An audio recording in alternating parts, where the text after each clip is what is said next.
మీ అందరికీ వందనాలు. మిమ్మల్ని ప్రభు దీవించి ఆశ్రయించుగాక. సంతోషం. మరొకసారి ఈ విధముగా కూడుకుని ప్రభుని మాట్లాడడానికి ప్రభు మాకు ఇచ్చినటువంటి ఈ సమయాన్ని బట్టి ప్రభుని ఎక్కడైనా మనము స్తుతించి కనపరిచి ఆరాధించవలసిన వారమై ఉన్నాం.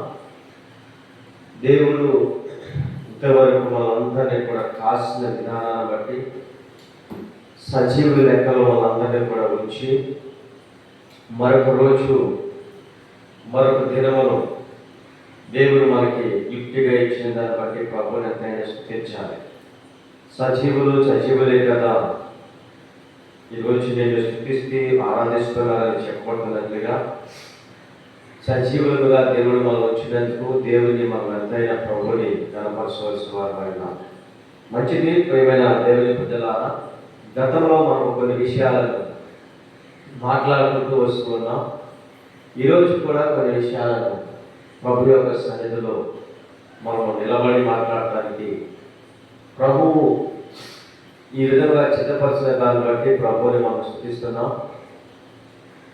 దేవుడు ఎంతైనా నమ్మదగిన వాడు, నమ్మదగిన కార్యాలను ఆయన చేయగలిగిన వాడు. పరిశుద్ధాత్మ దేవుడు నిన్నులను కూడా బలపరిచి ఆయన ఆత్మశాఖ మనల్ని అభిషేకించి బలపరిచిన విధానాన్ని బట్టి మీకు స్తోత్రాలు తెలియజేస్తూ ఉన్నా. గతంలో మనము పరిశుద్ధాత్మల గురించి మాట్లాడుకుంటూ వస్తూ ఉన్నాం. ఆత్మ కలిగిన వారు లేదా ఆత్మశాఖాన్ని నింపబడుతున్న వారు, ఆత్మలో ఆనందించి పరవశిస్తున్నటువంటి వారు మాట్లాడుతున్న విషయాలను బట్టి మనం మాట్లాడుకుంటూ వస్తూ ఉన్నాం. ఈరోజు కూడా కొద్ది నిమిషాలు దేవుని వాక్యంలో ఉన్న విషయాలను మనం ధ్యానం చేయబోతున్నాం. మీ దగ్గర ఉన్నటువంటి ఆ పరిశుద్ధ గ్రంథాన్ని తెరవండి. పరిశుద్ధ గ్రంథంలో ఉన్నటువంటి విషయాలను మనము ధ్యానం చేద్దాం. దేవుని యొక్క లేఖనాల్లో లూకాసు వార్త 4వ అధ్యాయము 11 నుంచి 14వ వచనం నుంచి క్షమించండి 14వ వచనం నుంచి 17వ వచనములు మనము ధ్యానం చేద్దాం. ప్రభు యేసుక్రీస్తు పరిశుద్ధాత్మ శాఖ అరణ్యములకు కొనుకోబడి శోధింపబడిన తర్వాత ఈ విషయాలను దేవుడు తనకితో మాట్లాడుతున్న విషయాలను మనం చూస్తాం. అప్పుడు యేసు ఆత్మ బలముతో గలిలయకు తిరిగి వెళ్ళాను. ఆయన కూర్చున్న సమాచారము ఆ ప్రదేశం అంతటా వ్యాపించాను అనే మాటని మనం చూస్తున్నాం. వ్యాపించుట. చూడండి, ఇక్కడ దేవుని లేఖనాల్లో మనం చూస్తున్న విషయం ఏంటంటే, ఈ 4వ అధ్యాయము 14వ వచనంలో యేసు ఆత్మ బలము అంటే బలము 2 రకాలైనటువంటి బలాలు ఉన్నాయి, లేదా ఇంకా రకరకాలైనటువంటి బలాలు కూడా ఉన్నాయి. అంటే లోకంలో లోకస్తులు మాట్లాడేటువంటి మాటలు ఏంటంటే, చాలామంది అయితే ఆస్తి బలమైన ఉండాలి, లేకుంటే అంగబలమైన ఉండాలి అని మాట్లాడుతూ ఉంటారు. వాస్తవమే, ఆస్తి బలము కావాలి, అంగబలము కావాలి. కానీ ఆస్తి బలము, అంగబలము, కర్ణబలము అంటారు. ఇవన్నీ కూడా మనిషికి ఉండవలసినటువంటి ఆ ఫలాలు. అందరూ బలము లేకుండా కూడా ఉండరు, కానీ బలాలు, అండబలము, ఆస్తి బలము, కండబలము అంటారు. కానీ ఇక్కడ దేవుని యొక్క వాక్యములో ఆ బలము కాదు, కానీ దేవుని యొక్క లేఖనములో యేసు ఆత్మ బలముతో అనేటువంటి మాటని మనం చూస్తున్నాం. ఆత్మ బలము. ఈరోజు ఆత్మతో నింపబడి ఆత్మ బలముతో ప్రభువుని ఆరాధించి ప్రభువుని మహిమపరిచేటువంటి వారు చాలా తక్కువగా మనకు కనబడుతుంటారు. ఆత్మ మీద ఆధారపడేవారు కానీ ఆత్మశాఖ నింపబడుతూ ఆత్మలో ఆనందిస్తూ ఆత్మ వైఖరిని తెలుసుకుని ఆత్మ నడిపింపులోనికి వచ్చి నడిపించే ప్రజలుగా మనం ఉండాలి. ప్రభు యేసుక్రీస్తు కూడా ఆత్మశాఖ నింపబడ్డాడు. ఆయన ప్రియులారా, ఒక విషయాన్ని మీకు ఖచ్చితంగా నేను చెప్పగలను, మీరు కూడా దాన్ని తెలుసుకోగలరు, తెలుసుకున్నారు కూడా. ఎలాగంటే ప్రభు యేసుక్రీస్తు ఆత్మ బలంతో గలిలయకు తిరిగి వెళ్ళానని మాట మనం చూస్తున్నాం. కేవలం ఆయన ఈ లోకానికి వచ్చి 30 సంవత్సరాలు తల్లిదండ్రుల మధ్యలో సంచరిస్తూ తల్లిదండ్రుల యొక్క బాధ్యతను ఆయన భరిస్తూ చేయవలసిన ఆ యొక్క క్రమమంతా కూడా జరిగించి 30వ సంవత్సరమున యోర్దాను నదిలో ఆయన బాప్తిస్మం తీసుకున్నట్లుగా మనం చూస్తాం. యోర్దాను నదిలో ఆయన ఎప్పుడైతే బాప్తిస్మం తీసుకుని పైకెక్కాడో ఆ రోజే పరిశుద్ధాత్మ దేవుడు అతన్ని దర్శించినట్లుగా, లేకపోతే పరిశుద్ధాత్మ శక్తి చేత తాను నింపబడినట్లుగా దేవుని యొక్క లేఖనాల్లో మనం చూడగలుగుతాం. క్రీస్తునందు ప్రియమైన దేవుని ప్రజలారా, ఎప్పుడైతే ఆయన బాప్తిస్మం తీసుకొని పైకి వచ్చాడో ఆ రోజే ఆకాశము తెరవబడి ఒక పావురపు ఆకారం వలె అతని మీదకి వచ్చింది అని మనం చూస్తాం.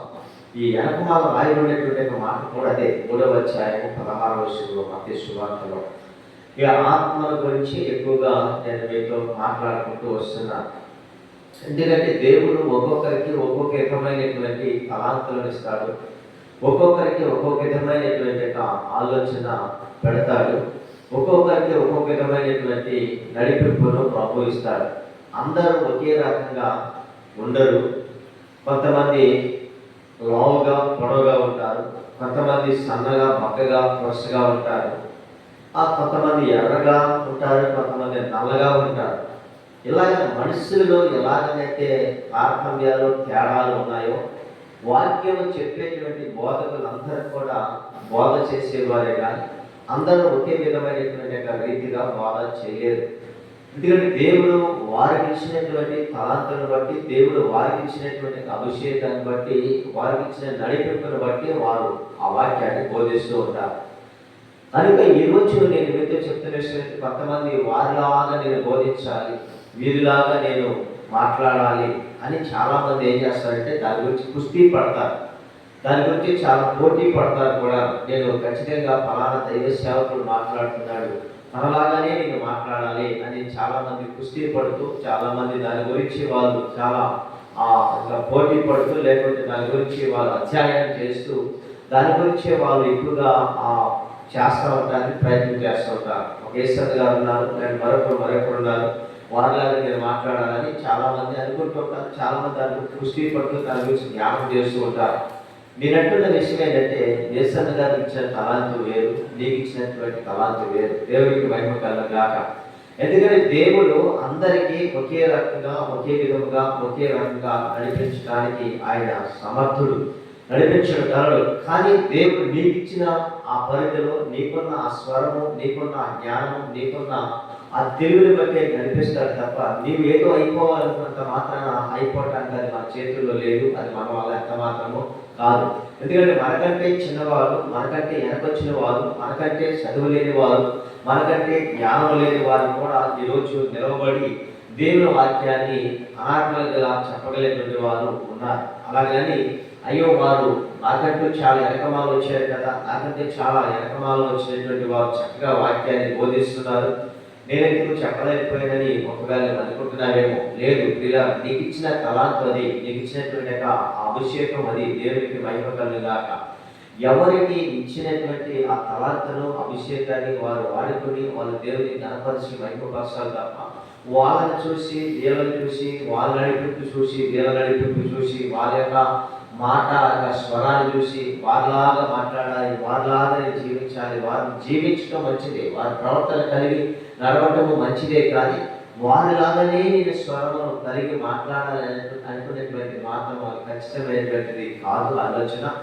దేవుడు నీకిచ్చిన ఆలోచన బట్టే, నీకిచ్చిన జ్ఞానం బట్టే ప్రభువుని ఆరాధించాలి తప్ప వేరొక ఎంత మాత్రం కాదు. సరే, ఏదేమైనా ఇక్కడ చెప్తున్న విషయం ఏంటంటే, ప్రభువుని యేసుక్రీస్తు యోర్దాను నదిలో నుంచి బయటికి రాగానే వెంటనే పరిశుద్ధాత్మ దేవుడు ఆయన మీదకి రావటం మన దేవుని లేఖనాలు మనం చూస్తాం. నిజమే ప్రియులారా, నిజానికి వాస్తవానికి పరిశుద్ధాత్మ దేవుడు ఆయన ఆత్మశాఖ నింపబడ్డాడని మనం చూస్తున్నాం. యేసు బాప్తిస్మం పొందిన వెంటనే నేలలో నుండి ఒడ్డులకు వచ్చేది. ఇదిగో ఆకాశం తెరవబడేది, దేవి ఆత్మ అని రాయబడింది. దేవుని ఆత్మ అంటే ఆత్మ, దేవుని ఆత్మ అనేటువంటి ఒక మాటని మనం ఇక్కడ 16వ వచనంలో మనం చూస్తున్నాం. ఏది 3వ అధ్యాయము యోహాను సువార్తలో 16వ వచనంలో మనం చూస్తున్నాం. దేవుని ఆత్మ పావురము వలె అనేటువంటి మాట మనం చూస్తున్నాం. అంటే ప్రియమైన దేవుని ప్రజలారా, ఈ ఆత్మ కూడా ఒక రూపం ఉందా అనేటువంటి విషయాన్ని ఇక్కడ మనం చూస్తాం. కానీ కొన్ని పుస్తకాలలో కనుక మనం చూస్తే ఆత్మకు రూపము లేదు, ఆత్మకు ఎలాంటి రూపము లేదని మనం చూడగలుగుతాం. కానీ ఇక్కడ జరుగుతున్న విషయం ఏంటంటే, కొంతమంది పావురము దేనితో పోలుస్తున్నారంటే పరిశుద్ధాత్ముడితో పోలుస్తున్నారు. ఎందుకు ఆ విషయాన్ని ఆ విధంగా వారు పోలుస్తూ ఉన్నారంటే, ఇక్కడ రాయబడినటువంటి ఒక మాటను బట్టి ఆ విధంగా వారు మాట్లాడుతుంటారు. శాంతి భద్రతకు సూచనగా కూడా ఉన్నది పావురం అని కూడా మనకు తెలుసు. ఆ విషయాలు మనం చూస్తూ ఉంటాం. సరే, ఇదిగో ఈయన ఈ దేవుని ఆత్మ పావురం వలె దిగి తన మీదకి వచ్చుట చూచేయడం అనేటువంటి మాట మనం చూస్తున్నాం. నిజమే ప్రియమైన దేవుని ప్రజలారా, వెంటనే ఆయన నీళ్ళలో నుంచి ఒడ్డుకు రాగానే, లేక ఒడ్డునకు రాగానే ఎక్కగానే ఆత్మ అతనికి దర్శించినట్లుగా ఆ రోజే అతని మీదకి ఆత్మశాత నింపబడినట్లుగా మనం చూస్తున్నాం. కానీ ఇక్కడ ఒక విషయాన్ని మనం చాలా జాగ్రత్తగా పరిశీలన చేస్తే క్రీస్తునందు ప్రియమైన దేవుని ప్రజలారా, ఈ యొక్క ఆత్మ దేవునిని బలపరచడమే కాకుండా దేవుని మహిమపరచడానికి ప్రభు యొక్క యేసు క్రీస్తు మీద ఈ ఆత్మ బలముగా దిగి వచ్చిందని, లేదా ఆత్మతో లేకపోతే యేసు ఆత్మ బలముతో గలిలకు తిరిగి వెళ్ళేదనేటువంటి విషయాన్ని మనం చూసుకుంటూ వస్తున్నాం. నిజమైన ఆత్మ బలముతో కొంతమంది మాట్లాడతారు, జ్ఞానంతో కొంతమంది మాట్లాడతారు, తెలివి తేటల వల్లనే కొంతమంది మాట్లాడతారు, చదువు వల్లనే కొంతమంది మాట్లాడతారు. ఏది ఏమైనా నేను ఒక విషయాన్ని మాత్రం చెప్పగలను. ఏంటి ఆ విషయాన్ని చెప్పగలను అంటే, ఆత్మ లేకుండా ఏ ఒక్కటి మనం మాట్లాడినా అది ఏమైతుందంటే అది అంతా ప్రజలకి ప్రజల్ని ఆశ్చర్యపరిచేటువంటి రీతిగా ఉండదు. ఆత్మశాత వారు నిలవబడి లేకపోతే ఆత్మశాత నింపబడి వారు మాట్లాడుతున్నప్పుడు జరుగుతున్న విషయం ఏంటంటే, ఖచ్చితంగా వారు గంట సేపు మాట్లాడినా కానీ కనీసము ఒక అర్ధగంట మాట్లాడినట్లుగానే ఉంటుంది ప్రజలకి. అయ్యో, ఇప్పుడే కదా ఆయన నిలబడింది, ఇతరాన్ని ఎలాగైనా ఇంత సమయం అయిపోయింది అనుకునేటట్లుగా ఆయన ఆత్మ ప్రజలని ఆకర్షిస్తూ ఉంటుంది. అలాగనా నడిపింపు కూడా వస్తూ ఉంటుంది. అది ప్రభు యేసు క్రీస్తులో ఆ విషయాన్ని మనం చూడగలుగుతాం. ఆయన గంటల తరబడి మాట్లాడుతుండేవాడు. అంతేకాదు రోజులు తరబడి కూడా ఆయన మాట్లాడుతుండేవాడు.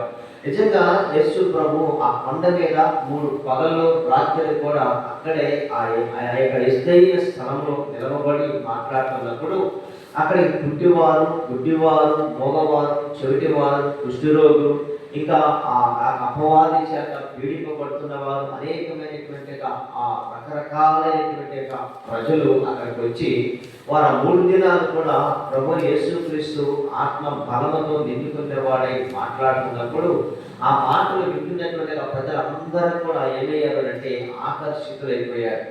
యేసు ఇంకా శుద్ధితే నిందాం అన్నట్లుగానే వారు అలాగే యేసు వైపు చూస్తున్నారు. యేసు మాటల వైపు వారు తేరి చూస్తున్నట్లుగా మనం లేఖనాలను చూస్తూ ఉంటాం. అలా అన్ని రోజులు మాట్లాడినా ఆహారం లేదు వాళ్ళకి.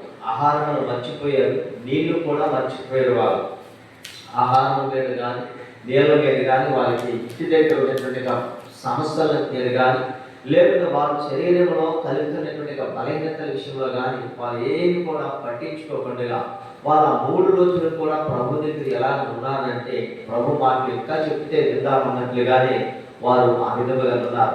అన్ని రోజులు కూడా ఒకే ఒక ఆయన ప్రభు యేసు క్రీస్తు మరి గంటల తరబడి మాట్లాడాలని అనుకుందామా? నిజంగా వాస్తవం చెప్పాలంటే ప్రతిరోజు ఆయన అంటే 24 గంటలు మాట్లాడగలిగినటువంటి సామర్థ్యము దేవుడు తనకిచ్చాడు. అదే ఆత్మ బలము అనేటువంటి విషయాన్ని మనం చూస్తున్నాం. అంతేకాదు ప్రభు యేసుక్రీస్తు ఆత్మ బలముతో నిండుకునే వాడే కాకుండా ఆత్మశాత అభిషేకించబడినవాడు. ఆయన మేలు చేస్తూ ఆయన తిరుగుతుండేవాడు అనే వాక్యం కూడా చూస్తున్నాం. చూడండి, ఈ సమాచారం ఆయన కూర్చిన సమాచారం ఆ ప్రదేశం అంతటా వ్యాపించింది అని చూస్తూ చివరికి మనం 17వ వచనంలోకి వస్తే ప్రవక్త అయిన అక్కడే చదువుతామని ఆయన అందరి చేత ఘనత నొంది వారి సమాజ మందిరంలో బోధించు వచ్చేది. అందరి చేత ఆయన ఘనత నొందిన వాడిగా ఉన్నాడట. అయితే ప్రభువు యేసుక్రీస్తు ఇప్పుడు ఎక్కడికి వెళ్ళాడంటే సమాజ మందిరంలోకి, వాడిని చొప్పున సమాజ మందిరంలోకి వెళ్ళటం ఆయన వాడికి ఉంది.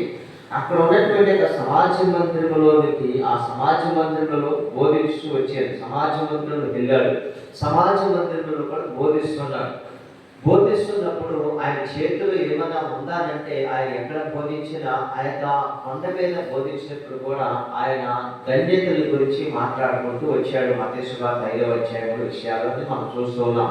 కానీ ఆ చేతిలో పుస్తకం ఉందా లేకుంటే బైబిల్ ఉందా అన్న విషయాన్ని మనం ఇప్పటి వరకు పరిశీలన చేయలేదు. ఉంది అనేటువంటి విషయానికి మనం చూడవలసి చేస్తే ఉంది అనుకుంటాం. కానీ ఇక్కడ సమాజ మందిరంలో బోధించి వచ్చినప్పుడు తర్వాత తాను పెరిగిన నజరేతులకు వచ్చాడు. తన వాడికి చొప్పున విశ్రాంతి దినమందు సమాజ మందిరంలోకి వెళ్ళాడు. వాడికి చొప్పున సమాజ మందిరంలోకి అంటే ఆదివారం వచ్చింది అనుకోనండి, మనం కనీసం మనం ఉన్నటువంటి పరిధిలో, గ్రామంలో మనం వెళ్ళవలసినటువంటి సంఘానికి దూరమై వేరే ప్రాంతంలో ఉన్నప్పుడు క్రైస్తవ విశ్వాసులు ఖచ్చితంగా వాళ్ళు ఉన్నటువంటి ఆసక్తిని బట్టి, దేవుడు వాళ్ళు పెట్టిన ప్రేరేపణ బట్టి వారు ఉన్నటువంటి గ్రామానికి తిరిగి రాలేని పరిధిలో వాళ్ళు ఉన్నటువంటి గ్రామంలోనే వారు వెళ్ళినటువంటి ఆ ప్రాంతంలోనే ఏదో ఒక మంచి సావాసాన్ని చూసుకుని ఆ గడియ లేకపోతే ఆ సమయం అక్కడ గడపడానికి వాళ్ళు వాడి చొప్పున ఆ మందిరానికి వాళ్ళు వెళ్తూ ఉంటారు. అలాగే ప్రభువు యేసుక్రీస్తు ఇక్కడ వాడికి చొప్పున విశ్రాంతి దినమందు సమాజ మందిరంలో వెళ్ళి చదువుటనే నిలుస్తున్నాడు. ఆయన చదవటానికి నిలిచి ఉన్నాడు. అంటే ఏదైనా చదవటానికి ఆలోచిస్తున్నాడు, నిలుచుచున్నాడు అని మనం చూస్తున్నాం. అయితే 17వ వచనంలో వచ్చేసరికి ప్రవక్త అయినటువంటి యెషయా గ్రంథము ఆయన చేతికి ఇవ్వబడేది అంటున్నాడు. అంటే ప్రవక్త అయినటువంటి యెషయా గ్రంథం అంటే పరిశుద్ధ గ్రంథం అని రాయబడలేదు. ఇక్కడ ఒక విషయాన్ని మనకు బాగా పరిశీలన చేయాలి. నేను ఒకసారి మీకు చెప్పాను, ఇది 66 పుస్తకాలు కలిగినటువంటి గ్రంథము. ఈ 66 పుస్తకాలు కలిగినటువంటి ఈ గ్రంథములో యెషయా గ్రంథము ఒకటే ఆయనకి ఇవ్వబడింది. అంటే ఈ పుస్తకాలు ఒక్కొక్కటి వేరువేరుగా 66 పుస్తకాలు ఉండేవంట అన్న విషయాన్ని నేను ఇందులో రాయబడిన విషయాల గురించి కాదుగా చెప్తే నేను వినదాన్ని బట్టి నేను మీకు తెలియజేస్తున్నాను. అంటే ఇవి రాబోతున్న దినాల్లో తర్వాత కొంతకాలానికి ఈ 66 పుస్తకాలు కూడా ఒకే పుస్తకంలో ప్రింట్ చేసి ఇప్పుడు ఈ గ్రంథము మన చేతికి ఇవ్వబడింది. ఇందులోనే 66 పుస్తకాలు ఇప్పుడు ఇవి ఉన్నాయి. అంతకుముందు ఏ పుస్తకానికి ఆ పుస్తకమే విడివిడిగా ఉన్నాయి అనేటువంటి ఆ మాటలు మనము వినగలిగాం. కనుక ఇక్కడ ఆయన చదవటానికి నిలబడి ఉన్నప్పుడు, ఆ సమాజ మందిరంలో నిలిచి ఉన్నప్పుడు ఆయన చేతికి ఏది ఇవ్వబడింది అంటే ఒక యెషయా గ్రంథం ఇవ్వబడింది. యెషయా గ్రంథములో 66 అధ్యాయాలు పుస్తకం. అది ఈ మొత్తం ఈ గ్రంథం అంతా 66 అధ్యాయాలు గ్రంథం అయితే యెషయా గ్రంథము మాత్రం 66 అధ్యాయాలు పుస్తకము. ఇలాగ ప్రియమైన దేవుని ప్రజలారా ఇంచుమించుగా ఆది కాండము ప్రారంభించుకొని ప్రకటన గ్రంథం వరకు 1189 అధ్యాయాలు ఉన్నాయి. 1189 అధ్యాయాలు ఉన్నాయి. అయితే ఇలా ఈ 1189 అధ్యాయాలు ఉన్నాయి. 41,170 వచనాలు ఉన్నాయని నేను ఇదివరకు ఒకసారి మీకు తెలియజేశాను. వీటిలో ఈ యెషయా గ్రంథాన్ని మాత్రం ప్రభువైన యేసుక్రీస్తు చేతికి ఇవ్వబడింది. ప్రభు యేసుక్రీస్తు చేతికి ఇవ్వబడినప్పుడు అక్కడ జరుగుతున్న విషయం ఏంటంటే ఆయన చేతికి ఇవ్వబడేది ఆయన గ్రంథము విప్పగా అనే మాటలు మనం చూస్తున్నాం. గ్రంథము విప్పగా మనము ప్రకటన గ్రంథంలోకి వెళ్తే అక్కడ కూడా గ్రంథాలు తెరవబడటం, గ్రంథాలు విప్పటం ఆ విషయాలు మనం చూస్తాం. అంటే గ్రంథము విప్పాలన్నా, గ్రంథము తెరవబడాలన్నా, ఆ గ్రంథాలు చదవాలన్నా దానికి యోగ్యుడు, అర్హత కలిగిన వాడు, మనం ఆరాధిస్తున్నటువంటి నజరుడైన యేసుక్రీస్తు ఒక్కడు తప్ప ప్రపంచంలో కానీ, భూమి మీద కానీ, పరలోకంలో కానీ ఎవరు లేరని నేను ఖచ్చితంగా వాక్యాన్ని బట్టి చెప్పగలను. ఎందుకంటే ప్రకటన గ్రంథంలో కూడా అదే మాటలు యోహాను గారు చూస్తున్నటువంటి ఆ దర్శనంలో ఆయన ఆ మాటలు రాసుకుంటూ వచ్చినట్లుగా మనం చూస్తున్నాం. కానీ ఇక్కడ ప్రభు యేసుక్రీస్తుకి యెషయా గ్రంథము ఆయన చేతికి ఇవ్వబడేను. ఆయన గ్రంథము విప్పగా అంటే గ్రంథము తెరిచాడు. మనం కూడా చాలా ఏం చేస్తామంటే తెల్లవారుజామున లేచినప్పుడు కొంతమంది ఏం చేస్తారంటే ఆ కళ్ళు మూసుకొని పరిశుద్ధ గ్రంథాలు తెరుస్తారు. పరిశుద్ధ గ్రంథాన్ని తెరిచినప్పుడు ఆ తెరిచి వాళ్ళు ఏం చేస్తారంటే కళ్ళు తెరుస్తారు. పరిశుద్ధ గ్రంథంగా తెలిసి కళ్ళు తెరుస్తారు. అంటే ఆ రోజు వాళ్ళు ఆ చూపు ఏ పుస్తకం మీద అయితే పడిందో, లేదంటే ఏ అధ్యాయమో ఏ వచనం మీద అయితే పడిందో దాన్ని వాళ్ళు చదువుతారు. అది నీకు ఈరోజు మేలు కలుగును అనే మాట వచ్చింది అనుకోండి, వాళ్ళు చాలా సంతోషిస్తారు, చాలా ఆనందిస్తూ ఉంటారు. అలాగే కాకుండా కొన్ని విషయాలు ఉంటాయి బైబిల్ గ్రంథంలో, అలాంటివి ఏవైనా వాళ్ళకి వచ్చినాయి అనుకోనండి, వాళ్ళు మళ్ళా తిరిగి కళ్ళు మూసుకుని మళ్ళా తెలుస్తుంటారు. అది కాదండి, దేవుడు నీకు ఇచ్చిన వాగ్దానం బట్టి, దేవుడు నీకు ఇచ్చిన ఆలోచన బట్టి ఏదో ఒక క్రమంలో ఒక సీరియల్ పద్ధతిగా ప్రకారంగా మనం చదవటం మంచిది. కనుక ప్రియమైన దేవుని ప్రజలారా, ఇలాగా తెరవటం అనేటువంటిది మంచిది కాదని నేను మీకు తెలియచేయట్లేదు. కానీ దేవుని యొక్క వాక్యంలో ఇక్కడ ఎప్పుడైతే ఆ గ్రంథాన్ని ప్రభు యేసుక్రీస్తు ఇవ్వాడో, ప్రభు ఆత్మ నా మీద ఉన్నది, బీదలకు సువార్త ప్రకటించుటకై ఆయన నన్ను అభిషేకించాను అనేటువంటి మాట ఆయన చదువుతున్నాడు. ఆ మాట అతనికి అర్థమైంది, చదువుతున్నాడు ప్రభు యేసుక్రీస్తు. ఈరోజు కూడా ప్రియమైన దేవుని ప్రజలారా, ఇదే ఒకవేళ వాక్యము మనకి ఆ పుస్తకం తెలిసినప్పుడు, ఇదే వాక్యము మనకు వస్తే నిజంగా మనం ఖచ్చితంగా ప్రభు యేసుక్రీస్తు ఎలాగైతే బీదలకు సువార్త ప్రకటించుటకైను ఆయన నన్ను అభిషేకించేటువంటి మాటే ఒకవేళ మనకి కనుక ఆ గ్రంథం తెలిసినప్పుడు వస్తే, నీవు బీదలకి సువార్త ప్రకటించగలవా, లేదు పేదలకు నీవు ఆదరించగలవా అని అంటే లేదు. ఆ రోజు ఏం చేస్తామంటే ఆ నన్ను అభిషేకించాను అనే మాట చూస్తున్నాం కదా, ఆయన నన్ను అభిషేకించాననే మాట పైన మాటను మనం ఇచ్చి పెడతాం, కింద మాట దేవుడు ఈ రోజు నాకు ఇచ్చిన వాగ్దానం ఏంటంటే బీదలకు సువార్త ప్రకటించుటకై ఆయన నన్ను అభిషేకించాను అనే మాటను తీసుకుని వెనకాల మాట నన్ను అభిషేకించాడట ప్రభు, నన్ను అభిషేకించాడట ప్రభు, నన్ను ఆశీర్వదించబోతున్నాడట ప్రభు. ఈ విధంగా మనం తృప్తి కలిగి సంతోషించి ఆనందించి సంకలు పట్టుకొని మనం ఊరేగుతాం తప్ప పైన విషయాన్ని మాత్రం మనం విడిచిపెట్టేస్తాం. చాలా మంది చేసేటువంటి పని కూడా ఇదే. వాళ్ళకు అనుకూలమైన రీతిగా వాక్యాన్ని మలుచుకోవటం, లేకపోతే వాళ్ళకి అవసరమైన రీతిగా వాక్యాన్ని వాళ్ళు ఆ తలంచుకుని మలుచుకొని ఆ విధంగా నడుచుకోవటం జరుగుతూ ఉంటుంది. కానీ పిల్లరా, అది కాదు. దేవుడు మనతో మాట్లాడిన విషయాన్ని ఖచ్చితంగా మనం తెలుసుకోవాలి, దాని ప్రకారంగా మనం నడుచుకోవాలనే విషయాన్ని కనుక మనం తెలుసుకుంటే ఖచ్చితంగా మనము కూడా దేవుని ఆత్మచేత నిలబడతాం, ఆత్మ బలంతో కూడా మనము ప్రయాణం చేస్తాం. అదే రీతిగా ప్రభు యేసుక్రీస్తు ఎలాగైతే ఆత్మచేత అభిషేకించబడ్డాడో, ఆత్మ బలంలో నడిపించబడ్డాడో, అలాగనే మనము కూడా ఆత్మ కలిగి, ఆత్మ గురించి ఒక ఆలోచన కలిగి ఆత్మ అభిషేకం చేత నింపబడితే మనము కూడా దేవుడు ప్రభు యేసుక్రీస్తు ఎలాగైతే తన పరిధిలో దేవుడు తను పంపించిన దాన్ని బట్టి ఎలాగైనా ఒక అద్భుతమైన కార్యాలు జరిగించాడో, ఈరోజు దేవుడు నీ ద్వారా, నా ద్వారా, మన ద్వారా కూడా ఆయన జరిగించడానికి సమర్థుడు. ఆయన సమర్థుడు, అసమర్థులు ఎంత మాత్రమే కాదు. ఆయన సమస్తము సాధ్యమే. మనకి అసాధ్యము కానీ ఆయన సమస్తము సాధ్యమే. మనం చేయలేకపోవచ్చు కానీ ఆయన చేయగలిగినవాడు. ఎందుకంటే ఆయన సర్వానికి సృష్టికర్త అయిన దేవుడు, ఆకాశ మహాకాశములను పట్టచాలని దేవుడు, సర్వలోకాన్ని విడిచిపెట్టి ఆయన సర్వలోకాన్ని విడిచిపెట్టి భూలోకానికి వచ్చి ఆయన మనల్ని ఆయన ఏర్పాటు చేసుకుని మనల్ని బలపరిచి మన ద్వారా దేవుని యొక్క రాజ్యాన్ని భూమి మీద స్థాపించడానికి, దేవుని యొక్క శుభార్త ప్రకటించడానికి దేవుడు తన కుమారుని ద్వారా మనల్ని ఈ లోకానికి పంపించి మనం ఏర్పాటు చేసుకోవడానికి ఆయన ప్రణాళిక ఉన్నది. కానీ ఈ విషయం మాత్రం మనకు తెలియదు. మనకు అనుకూలమైన వాక్యాన్ని తీసుకుంటాం, మనకు నచ్చిన దాన్ని బట్టి బోధిస్తాం, నచ్చిన వాక్యాన్ని బట్టి మనము మాట్లాడుకుంటూ వస్తుంటాం. కానీ ప్రభు యేసుక్రీస్తు గుర్తించింది ఏంటో తెలుసా? ఎప్పుడైతే ఆ సమాజ మందిరంలోకి వాడిని చెప్తున్న విశ్రాంతి దినమని వెళ్ళినప్పుడు ఆయన చదవటానికి నిలబడ్డాలో, ఈరోజు చదివే వారు కూడా తక్కువ, బైబిల్ చదవరు. బైబిల్ చదవకపోవటమే కాదు, నేను ఎవరికో ఈ విధంగా సూచించి మాట్లాడుతున్నాను దాని గురించి కాదు. బైబిల్ కూడా దేవుని మందిరానికి వెళ్తున్నప్పుడు బైబిల్ కూడా పట్టుకెళ్ళట్లేదు. ఎందుకు పట్టుకెళ్ళట్లేదంటే చాలా బరువైపోతున్నారు బైబిల్ అనుకుంటున్నాను, నేను బరువైపోతుందేమో అనుకుంటున్నాను, లేకపోతే భారం అయిపోతుందేమో అనుకుంటున్నాను. బైబిల్ కూడా పట్టుకెళ్ళకుండా వాళ్ళ చేతిలో చలఫోన్ ఓపెన్ చేస్తున్నారు. పిల్లలు చాలా నేను మీతో చెప్తున్న విషయము, వాళ్ళు చలఫోన్లో ఓపెన్ చేయొచ్చు అని నేను చెప్పడం లేదు. కానీ ఖచ్చితంగా చలఫోన్లో మాత్రం వాక్యాన్ని ఓపెన్ చేయకూడదు. దయచేసి ఎప్పుడు కూడా వాక్యము చలఫోన్లో చదవకూడదు. నీకు ఇవ్వబడినటువంటిగా గ్రంథం ఉంది, నీకు ఇవ్వబడినటువంటి పుస్తకం ఉంది కదా, ఇది పరిశుద్ధ గ్రంథం అనే వాక్యం చెప్పబడుతుంది కదా.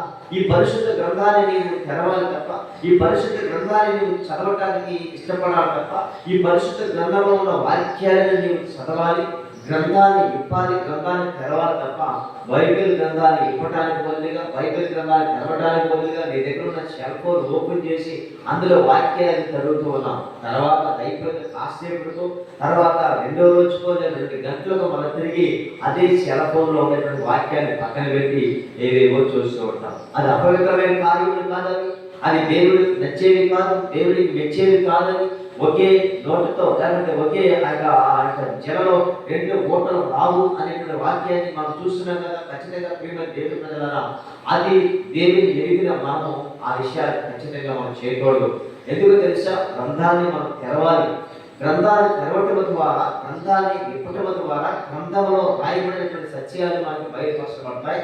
ఆ బయలుపరచబడినటువంటి వాక్యముల ద్వారా మనం బలపరచబడుతూ ఉంటాం. నిజంగా ప్రభువు యేసుక్రీస్తు ఆత్మ బలముతో అనే మాటని మనం చూస్తున్నాం. ఆత్మ బలము ఎక్కడ మనం పొందుకోగలిగాం తెలుసా? పరిశుద్ధ గ్రంథాన్ని తెలిసినప్పుడు, పరిశుద్ధ గ్రంథాన్ని మనము చదువుతున్నప్పుడు, ప్రార్థన చేస్తున్నప్పుడు, దేవుని సన్నిధిలో ఏకాత్మగా గడుపుతూ ఉన్నప్పుడు, ప్రభువు వైపు చూస్తున్నప్పుడు, ప్రభు యొక్క ఆత్మశాఖ మనం నడిపించబడుతూ నింపబడుతున్నప్పుడే మనము కూడా ఆత్మ బలాన్ని పొందుకోగలుగుతాం. ఈ లోకంలో ఉన్నటువంటి అండపాలను వ్యర్థము, ఖండపాలను వ్యర్థము, ఆశీర్వాదము వ్యర్థము. రాజులను నమ్ముకున్నట కంటే యెహోవాను ఆశ్రయించటము మేలు, మనుషులను నమ్ముకున్నట కంటే యెహోవాను ఆశ్రయించటము మేలు అని వాక్యము మనకు చెప్తుంది కదా. ఈ విషయాలు మనం విశ్వాసాలకు చాలా గీతిగా లోతుగా వాళ్ళు నొక్కి వాళ్ళని వల్లగొద్ది మీరు ఇలా ఉండండి అలా ఉండండి అని వాళ్ళని మనం చెబుతూ ఉంటాం. క్రీస్తునందు ప్రియమైన దేవుని ప్రజలారా, ఈరోజు విషయాన్ని ఖచ్చితంగా నేను మీకు చెప్పగలను. ఏంటో తెలుసా? నిజంగా మనకంటే విశ్వాసులు చాలా ధన్యులు. ఎందుకంటే దేవుని చావుకులు చెప్పిన మాటకి వాళ్ళు లోబడతారు, దేవుని చావుకులు చెప్తున్న మాటలకి వాళ్ళు విధేయత చూపుతారు.